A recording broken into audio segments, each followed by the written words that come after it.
Rick, thank you for coming to the VIGS Institute in Vienna. Thank you for coming to this workshop on entrepreneurship. And it's great to have you here. Thank you, Zoltán. It's a great opportunity. We've had several discussions. I've enjoyed your stories. You're at Virginia. I was at George Mason. Right. These are institutions that don't talk to each other. That's true. They're in different worlds. And you've had a successful career in business, I take it. You just said you sold the company for $40 million. Yeah, we made revenues, about 350 employees, mid 40 million of revenues. My wife and I started it over our kitchen table, actually, and grew it for 8 years, never wanted to sell it. Yeah. Someone approached us, put the right number on a piece of paper, pushed it across, said, we can't even remember our baby's name. But it was a great experience. And we stayed married. I mean, we're working 80 to 100 hours a week and invigorating in those regards. That's a fascinating story, but it's a very common story in the entrepreneurship world. It is. People that were in the corporate world made money and then found the entrepreneurial world after that interesting. That's right. In your case, you started the company. In other cases, you would have just been an employee at a large company. That's right. But in either way, there's this gravitation then to entrepreneurship. Right. Why is that, you think? Yeah, I think, and it will surprise some people to hear it, that I believe that it's even deep in the DNA, that I do have a published piece, and some people always arch an eyebrow to it, but it's looking at non-human entrepreneurship, and that looking at 6 different non-human species to try to identify entrepreneurial behavior. Forget about whether it's entrepreneurship in animals. That it's elephants, chimpanzees, canines, wrasser fish, cleaner fish, for which the economies have been examined, bees, geniuses in these, Ronald Noe, Franz de Waal, that these ethologists, the people who study non-human intelligence have delved into those. What I'm looking for is not to supplant this notion that it's an equivalent, but if we look at entrepreneurial behavior, the idea of novel action to generate reproducible benefits, that exists in a lot of different forms. The question is, who ends up taking those particular steps? And in our case, it started with a passion for business, and we found an opportunity when we were working at Pfizer of a niche that was just completely unmet. That I actually had what is possibly the longest job title in human history. That I was global president of discontinued operations, which meant that when we bought these wonderful pharmaceutical companies, it came with garbage businesses, these old chemical. Why? Because in the 1970s, you had corporations believe they needed to diversify.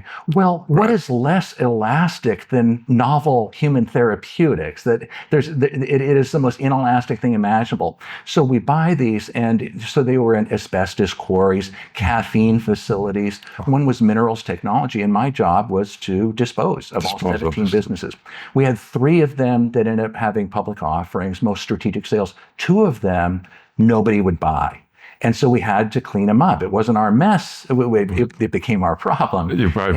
And so we had an RFP, a request for proposals, out for 3 years, and nobody would take that. We said, that is an unmet need, if there ever was one. And so my wife and I formed a company over our kitchen table and said, we're going to do something about this. And we ended up working initially for federal contracts. And we're able to learn, develop some legitimacy through that. Sometimes we hated the profit margins. The better you do, the less you get paid with those. But we grew the private sector business, and it's incredibly exciting for that. You did make a great point about this idea that our story, the specifics are colorful and interesting, but they're not unique. They're not unique, yeah. That we actually, when we sold our business, we broke it up into 3 parts. And one of the parts was we ended up having 50 of the employees who had no savings. Most of them are from Central America and Mexico, all of them documented workers who were assiduous in that regard. Very, very proud of that. We had opt-out 401k up to 6%, 100% participation. These things can happen, and they're great, great stories. They came to us and said, can we buy that particular part of the business? We know that the big growth engine is going to go to an unnamed company that we signed. Another one's going to go to private equity. But for the core abatement business, can we buy that? And said, have no money. So what we did is it was an unsecured loan for $10 million. They had 10 years to pay it back. They paid us back in 6 years. They grew the business from there. The energy for that, it wasn't just our entrepreneurial effort, but somebody else came in and they put their own entrepreneurial impetus behind it. And we were interested in a business that was not going to be outsourced to Bangalore or elsewhere for this. We need to have homegrown solutions for it and expertise. So and it was great. Was this core business disposing of unwanted assets?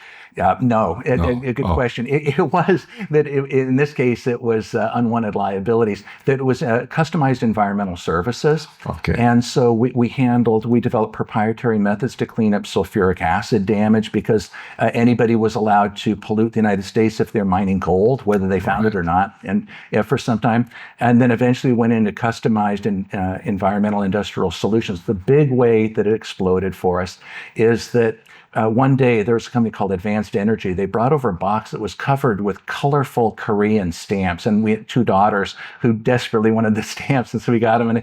And they said, this is an abatement unit used for semiconductor manufacturing chips. And they said, can you decontaminate and return it certified? And being entrepreneurs, we had no idea. It could have been a dead raccoon inside the box. And we said, sure, of course we can clean it. We can do that. Let's figure out what's going on now. Exactly. And so in 48 hours, we had to develop an ISO certified clean room. My wife came up with a method, because these are actually ways to keep the semiconductor manufacturing chambers dust-free and particulate-free for that. And so they cost $250,000. You don't throw them away when they break, you repurpose them. And they have a little ceramic cylinder that the air passes through. And if it's perforated, then if we flush it, it will destroy the electronics because of the liquid. And so my wife brilliantly came up with this idea of, let's check the pressure before the tube and after the tube. And if it diminishes, then we have a perforation. Right. All of that then, off and running. We certified it. And we went from doing that one and negotiated, they bought the equipment, negotiated price of about $1,500 to decontaminate it. And we went from doing that one to eventually doing $5,000 a month. And so it exploded on this idea of taking the risk, teaching ourselves how to do it. And we ended up providing it for almost 24 different OEMs. And why would the switching costs, why would they ever trust that process to someone else? And so we inserted ourselves there. So when we say that we did well in the business, we can take credit for up to this level. And then we were prepared for the serendipity that came after that point. But it was exciting times. We're prepared for it.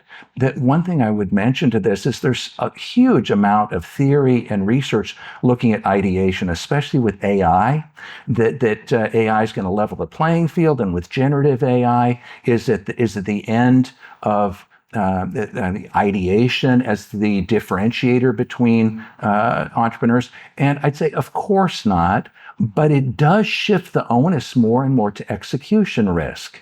Who can actually make these things happen? And my wife and I eventually became angel investors. And I tell people again and again, we would take an average idea that's brilliantly implemented over a brilliant idea that has average implementation. And that's one thing that we learned on the front lines. And unless you have a motto, whatever it takes, and you could. There was one time I showed up at work, we had a tractor trailer truck that was filled with things that my crew was going to offload at 6 a.m. And again, I went to Stanford for my MBA. My wife went to NYU. And yet all of these things were relevant in bringing it around later for it. Huge tractor trailer truck. It was going to take a crew of 50 people 2 hours to empty it out. But I got a call that morning, and they wanted all of our crew, that there was an overturned railway car that needed immediate attention. My brother went off to attend to that. And so my wife and I was going to have a sales call later. I had a suit. I actually owned one from Pfizer days. And we put on Tyvek. We stripped down, put on Tyvek, and emptied it out. Whatever it takes, you do it. And you do it with joy. And as you say, that story, if you talked with so many other folks, rings true for them as well. That the people show up ready to do the work and show pride in that. It sounds corny at a certain level, but with an MBA and everything else, we never felt more alive than when we put in 80-hour weeks. You know? Yeah, it's a fascinating story of if you really like your job, you think you're not even working. Exactly right. Yeah. There's great truth in that. That there is a wonderful quote that somebody said is in the movie Ford versus Ferrari, and he said it's a lucky man or lucky person who knows what they want to do. They'll never work a day in their life. I know. I remember that line. Yeah. And I love that. And you know what? It's not just Hollywood. That's absolutely spot on. Yeah. I had my wife once tell me, well, you don't work because you like your job. And I said, what do you mean? Exactly. Yeah, exactly. Tell me a little bit about what you're doing at Virginia Tech. Yeah. And how you got into academia. Now, there's a story there, I'm sure. Oh, it is. And actually, out of Rice University, I had an amazing opportunity. I've been a gypsy for things that I look awful in a red headband, but in all other respects, a professional gypsy. And I had an opportunity to go work in Indonesia. And initially worked for the Indonesian government, helping them get some Dutch and English academic journals going. Had a wonderful mentor at Rice University, a fellow by the name of Fred van der Meyden.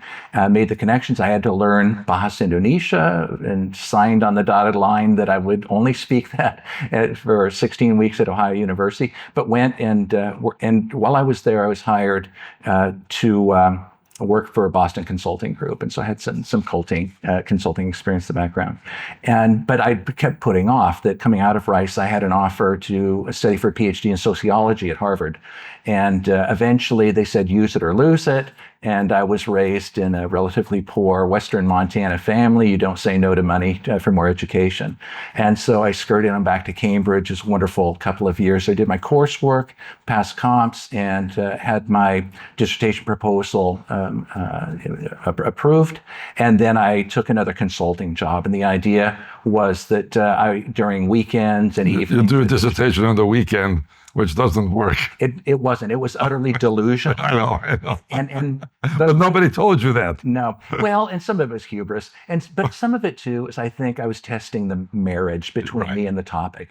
And while I love critical theory and still read parts of it today, that it would have been a misfit. So very much to the chagrin of my committee, I took the Booby Prize. I took my master's degree and gave myself permission to go and get my hands in the soil. And so I got my MBA at Stanford with the intent of being able to go and work in a manufacturing company. So you basically jettisoned the whole PhD investment. I did. Yeah, that's a bold decision. Yeah, it was a real tough one for me because it raised to not quit, and so there's a good lesson in that. But I just stared at that hard, and I still read in the areas for which I would have researched otherwise. But I set it on ice for more than a quarter of a century, and so I turned 50.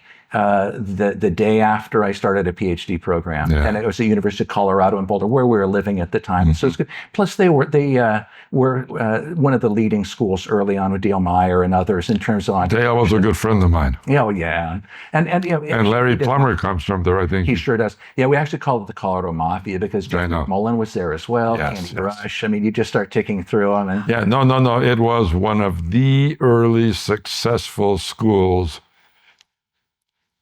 in creating a PhD program in entrepreneurship. That's right. I mean, Dale Meyer himself was an entrepreneur that made a ton of money, I think. I never knew how much money he made, No, he wouldn't show it. It's just the epitome of immodesty. And that's right. But a wonderful mentor. He had retired by the time I was there, but it still had that tradition.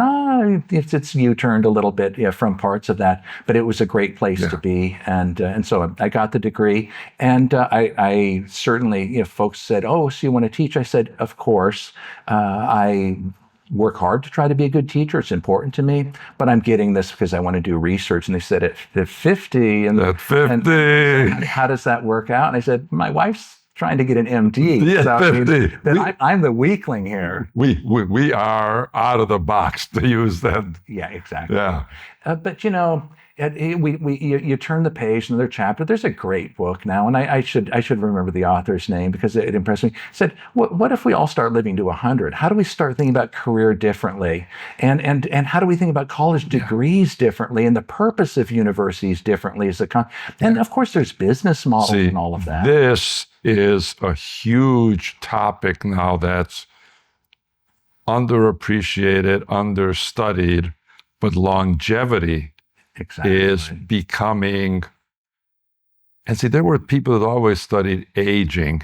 It's called gerontology. Yeah, exactly. But this was like studying dead people, right? Yeah, exactly. Right? Yeah, very, very close. And it was about two issues: not running out of money and talking about all your ailments. That's right. Right. This longevity research is about the fact that we've been given, I suspect for the first time in history, although, who knows what happened 50,000 years ago, 2 extra decades. Right. That's right. So people used to retire at 65. We can now push this to 85. That's right. And if you're healthy and strong and have some financial means, you can be productive for a long time. Right. And, the average life expectancy in Bethesda, Maryland, which is just north of where I live in Washington, is 95. Yeah. And so this opens up. Then 50, well, you're only halfway there. Right. And so, one of the research areas of this institute is well-being. That's right. It's not health, because everybody does health, and health is about sick people, right? Well-being is about healthy people, right? And 3 of the measures of well-being, and we could throw a lot of them out there, right? One is the obesity rate. The other one is life expectancy, right? And the third one, you can pick a number of variables, right? One of them could be suicide rate. Right. Which is a very negative, but we have really this explosion of longevity. Right. Yeah. Yeah, there's a wonderful program now talking about the blue zones and the facets of life that draw these things together. But the notion that the clock is somehow wedded to this of 65 and anchored there, and of course, for retirement, edging up for the years for that. But that's even the wrong way to think about it. And so this whole different roadmap. Yeah, and we haven't really figured out you're right. how to think about this. Because, if it's 5 years after you retire, you don't have to think about it. Yeah. Right? That's going to go quickly if you're going to be dead. Right. But if it's 30 years, that's as long as you've worked. Exactly. So how do we do this? And I don't know the answers to it, but this is an emerging area. Yeah, it's an exciting one. It's exciting. Because folks have not been very good at cracking the nut for that. And I think that's going to change just by the numbers. And, there's a lot of people like you, and by that I mean people that have been successful, made some money, and these are guys that have a lot more money that want to live much longer, and they're really vested in this longevity thing. Right. They're doing this well-being on steroids. That's right. Supplements, exercise. I mean, it's just crazy. Yeah, you're but, right. But it's very interesting. It is. And we're still groping in the dark on a lot of these, trying to understand what this means, and culturally, sociologically. You mentioned financially for this, but the notion, when you start to see it appear in the popular realm under Encore Career and these things, that it's already happened, that things are moving forward. And I just don't think there are enough outlets. And I think it's crazy for universities not to play a role in that regard. And it can be a tremendous income supplement as well. Different question. You mentioned universities. And you're at Virginia Tech, so you're at a university, you're in a state that has some interesting universities. Mm-hmm. Have universities gone off the rails? There's a huge debate on this.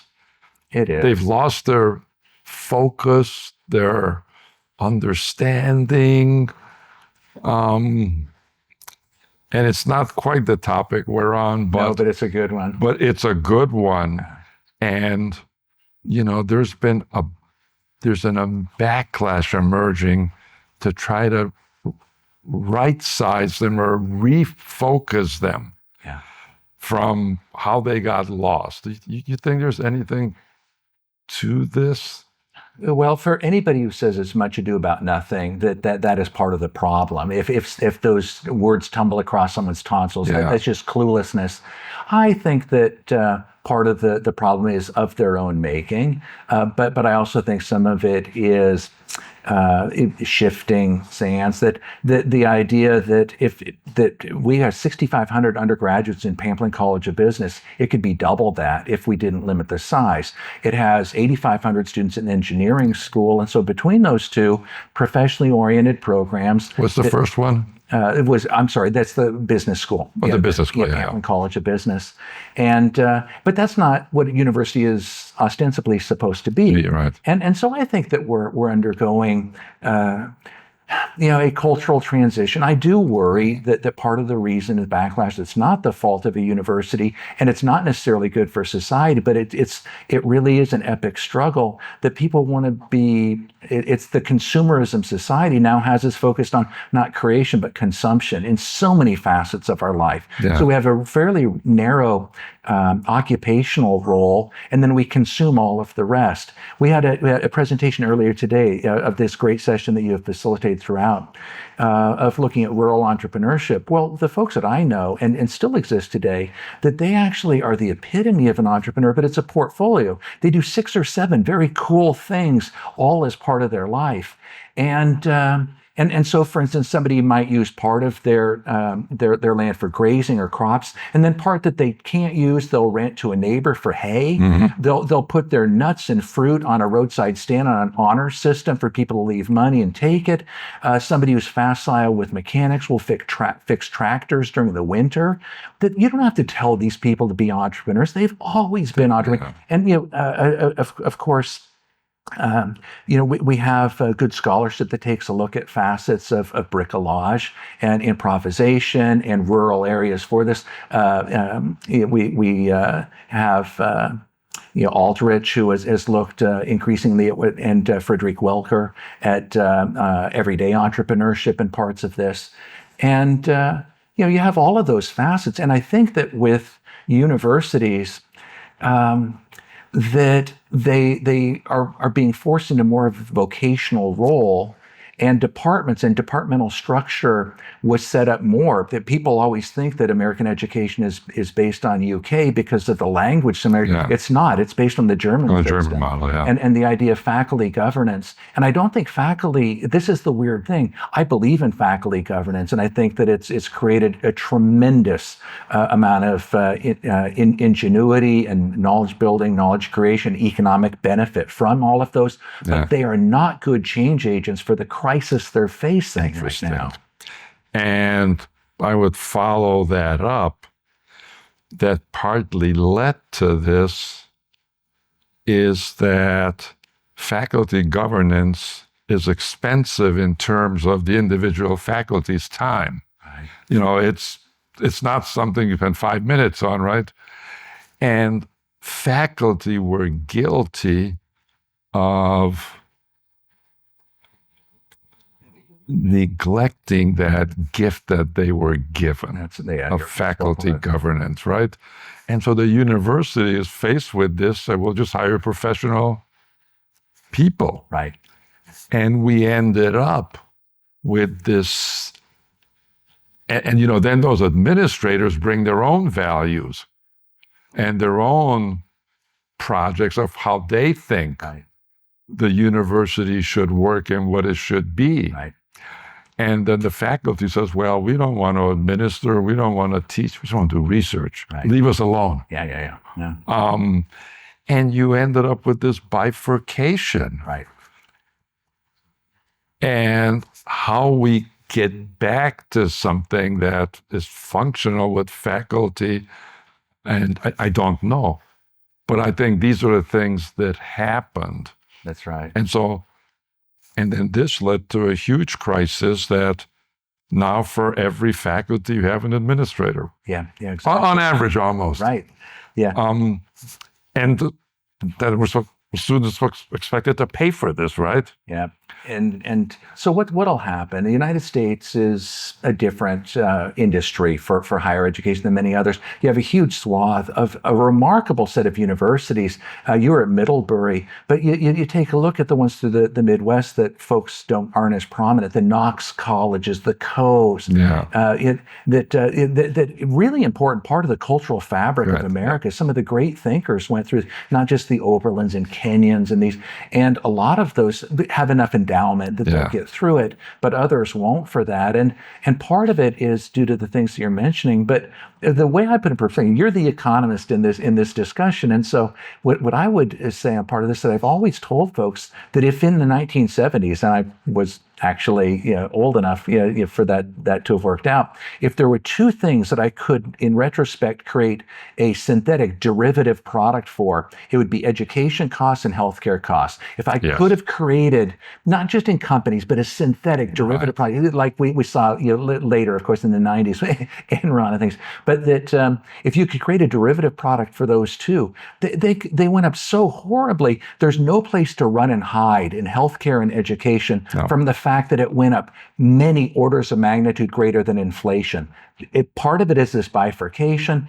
Part of it is just losing its way. When my father, he was in the Navy, and then but before the GI Bill expired with 4 kids, he went to University of Montana. And so we grew up with our parents doing homework at the table as well, and inculcate a lot of things. But when he went to University of Montana, it was $7 a credit hour, 7. So And now that folks will pay $85,000 a year for tuition. Something very weird happened in that. Yes. Along the way, and in healthcare and education, and childcare. Thank you. Actually, these are the three. Another one. Yes. Automobiles stayed flat in constant dollars, and cell phones, computers, TVs, highest prices when they're launched, went way down. So the most important things got too expensive. The normal things stayed, housing and cars stayed about the same. Now, housing has now changed. That's also become another problem. And the things that were technology driven went down. That's right. Yeah. And so something is upside down about it. And I think it's going to take 1 or 2 generations for us to work through that. I don't think we're not going to do it in a year or 2. We don't even know the problem. What caused that? I don't think we deeply know the problem. And there's a massive change in expectations and utility of education, and the cost and the cultural changes. Look, there's 3 things about education. One is, for a long time, a very small number of people got higher education. Right.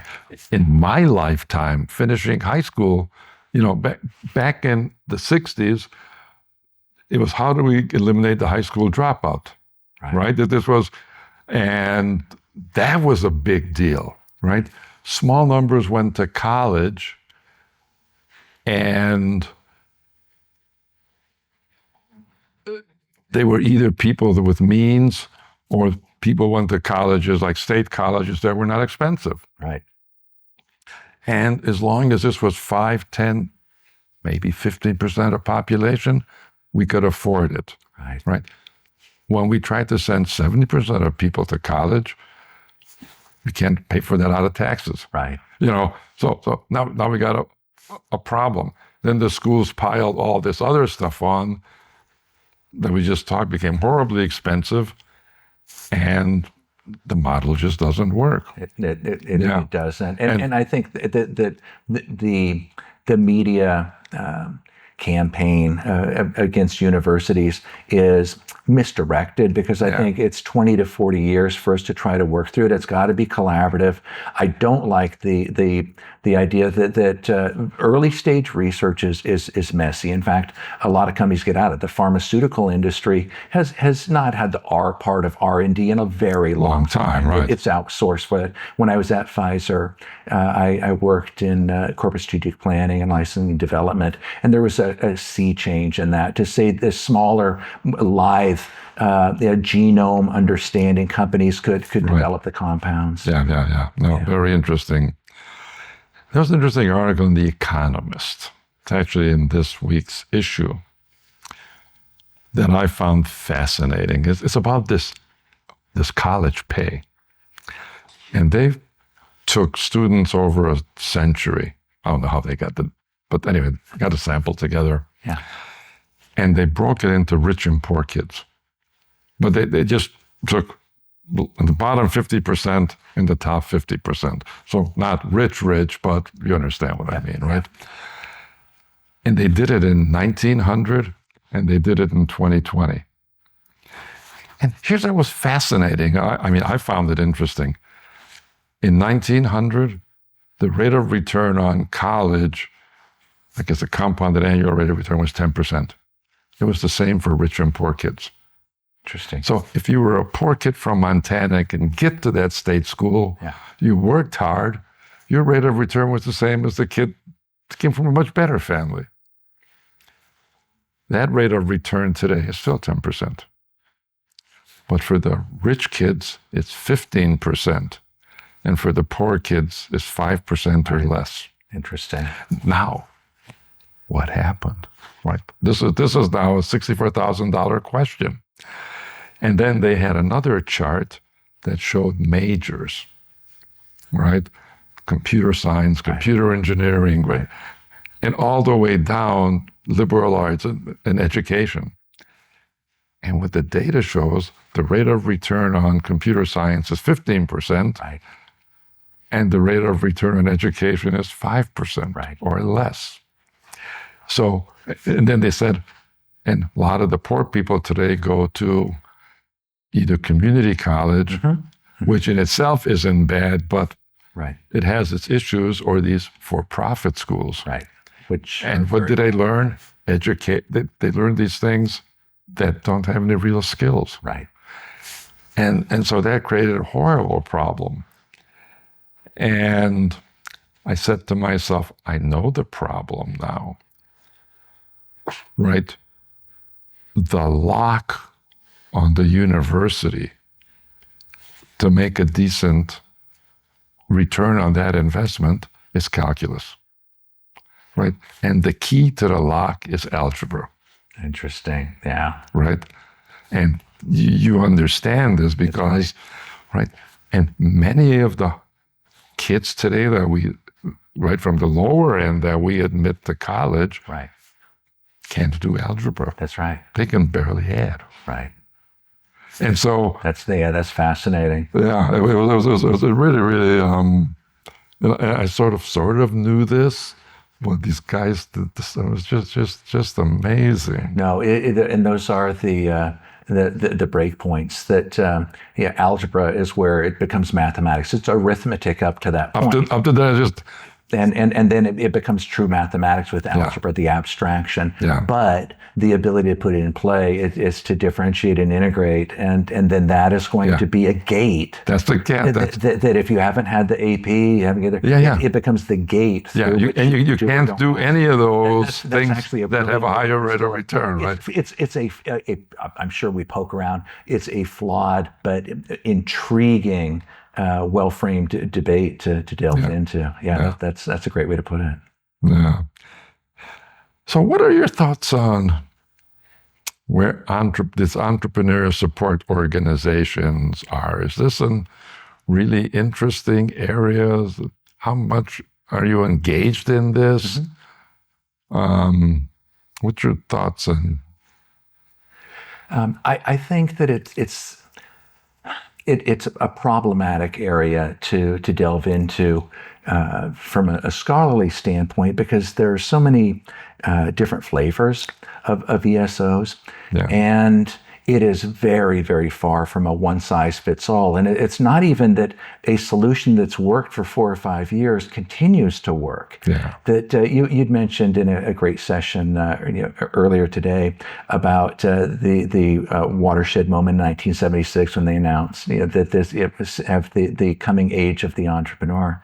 And as you and I both know, that one of the really big things that gets forgotten in the noise of all this was the transistor. None of this happens without transistors. And then you crowd 1 billion of them on a chip, and it's a thing of a miracle. Physically and just the ingenuity with all of the things to be able to get there.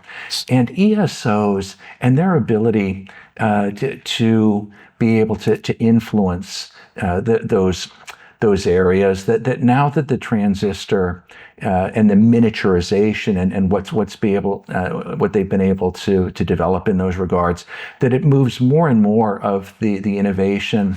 As you're aware, R&D and innovation don't make you a penny. Scaling innovation. Scaling makes money. You make money. And yet the skill set to scale is about efficiencies, finding the pennies, nickels, and dimes in your process, and Deming and Six Sigma. And that is completely the opposite of being entrepreneurial. And so the microphone has been stolen in some ways from this. I don't know that ESOs are the organizations and individuals who have the greatest capacity to be able to guide it toward that, especially in a service sector economy. So, back in the days when I got into this entrepreneurship and tried to understand it, I had a colleague of mine who was sort of a semi-entrepreneur type. And he says, Zoltán, it takes 100 years of business skills to scale an idea or a product. I said, what do you mean 100 years? He goes, you need 4 guys with 25 years of experience. A marketing guy, a finance guy, I don't know, you know better than I do, right? And he says, without that, it doesn't go anywhere. And what makes America different from Europe is in America, you can find those guys. Why, I don't quite know, right? But you can. And in Europe, they never leave the large companies, so you can't find that. So you can't scale the stuff. That's why those guys come to America. The other thing, I'll just say, this is interesting. So everybody has a pandemic story. So that was my last semester teaching, more or less 2022. And so I wrote a paper during the pandemic. It was my last scholarly publication, and it was the evolution of the digital economy. And I looked at 5 decades, right? The 70s, 80s, 90s, 2000s, 2010s. And I start with 1971 with the invention of the microprocessor, right? Which had 2,200 transistors on an Intel chip, right? And then this thing is better and better, right?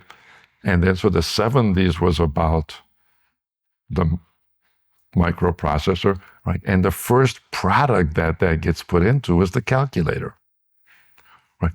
And, an engineer without a calculator was a nightmare, right? Or an accountant, right?